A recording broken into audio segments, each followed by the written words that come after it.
kembali lagi bersama saya Delvi Octavia Simatupang, peserta Latsar CPNS tahun 2022 Angkatan 19 Kelompok 3. Saya dari instansi Kabupaten Tapanuli Selatan yang diselenggarakan oleh BPSDM Sumatera Utara.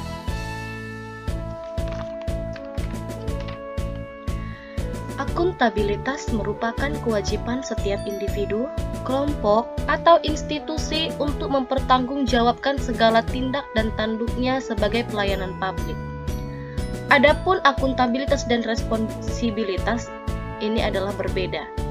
Akuntabilitas kewajiban pertanggungjawaban yang harus dicapai, sedangkan responsibilitas kewajiban untuk bertanggung jawab. Panduan perilaku akuntabilitas ada 3. Yang pertama, kemampuan melaksanakan tugas dengan jujur, bertanggung jawab, cermat, disiplin, dan berintegritas tinggi. Yang kedua, kemampuan menggunakan kekayaan dan barang milik negara secara bertanggung jawab, efektif, dan efisien. Yang ketiga, kemampuan menggunakan kewenangan jabatannya dengan berintegritas tinggi. Aspek-aspek akuntabilitas ada 5. Yang pertama, akuntabilitas adalah sebuah hubungan. Yang kedua, akuntabilitas berorientasi pada hasil. Yang ketiga, akuntabilitas membutuhkan adanya laporan. Yang keempat, akuntabilitas memerlukan konsekuensi. Yang kelima, akuntabilitas memperbaiki kinerja. Pentingnya akuntabilitas yaitu untuk menyediakan kontrol demokrasi atau peran demokrasi, untuk mencegah korupsi dan penyalahgunaan kekuasaan atau peran konstitusional, untuk meningkatkan efisiensi dan efektivitas atau peran belajar.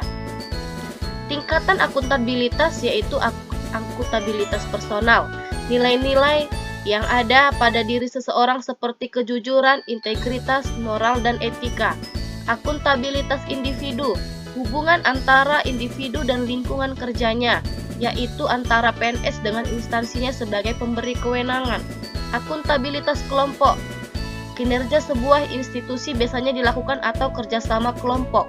Akuntabilitas organisasi, yaitu hasil pelaporan kinerja yang telah dicapai.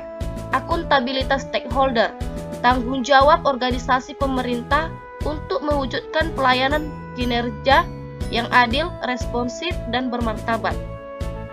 5 langkah dalam framework akuntabilitas. Yang pertama, tentukan tujuan dan tanggung jawab. Yang kedua, rencanakan apa yang akan dilakukan untuk mencapai tujuan. Yang ketiga, lakukan implementasi monitoring kemajuan. Yang keempat, berikan laporan secara lengkap. Yang kelima, berikan evaluasi dan masukan perbaikan.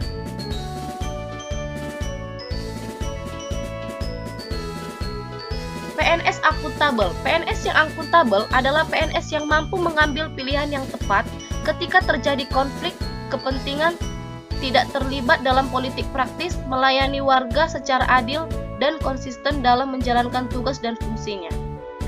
Baiklah, saya akan menampilkan video penerapan akuntabilitas. Selamat menyaksikan. Contoh melakukan kemampuan melaksanakan tugas dengan jujur, bertanggung jawab, cermat, disiplin, dan berintegritas tinggi.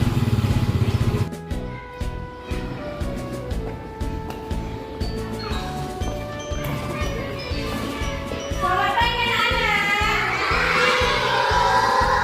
Apa kabarnya hari ini? Kemampuan menggunakan kekayaan dan barang milik negara secara bertanggung jawab, efektif, dan efisien.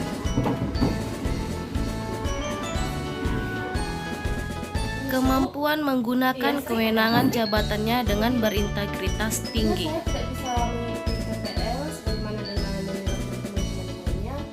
Apakah bisa Bu saya mendapatkan nilai yang lebih bagus tanpa harus mengikuti PPL? Jadi ini Maaf ya Sri, Ibu tidak bisa membantu karena kalau memang kamu mau nilainya bagus, kamu harus tetap datang